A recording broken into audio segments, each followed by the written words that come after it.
Hello friends, welcome to the video number 29 for the JavaScript video tutorial series.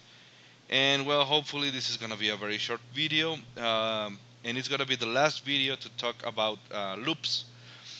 In the last video, video 28, we talked about the while loop. We had this something like this, and when we run it,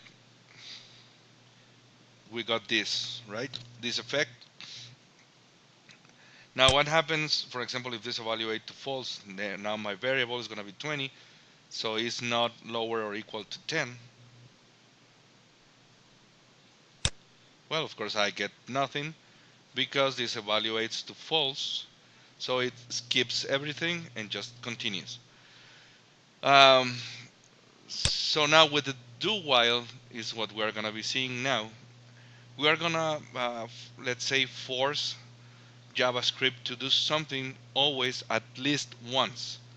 And well, it's very simple. Just say do.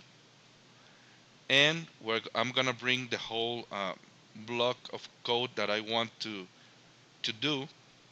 And after the do, or well, the block of code, I'm gonna just place the condition, right? While, and then the condition I want to have evaluated. And here I'm gonna end it with a semicolon. So let's just save this. Now again, this is false, but I am telling JavaScript do this, and then check if the condition is true. Do it again and again and again until this evaluates to false. So now this is line number 20.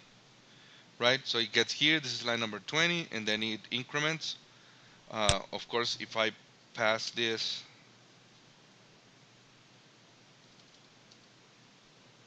in here, I should get 21. Right, this is line number 21.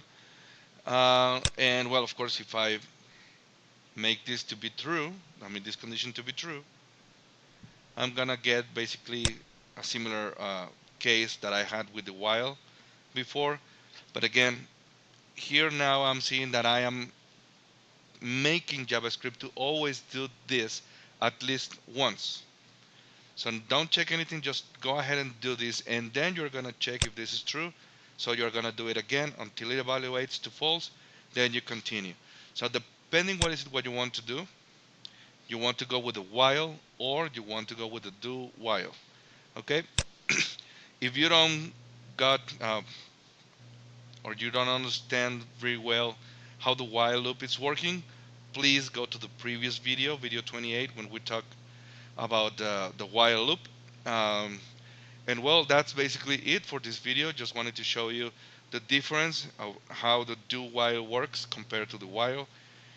And well, as always, I hope that you have found this video useful. Please don't forget to subscribe to the channel, share and like the video, and well, I hope to see you on the next one.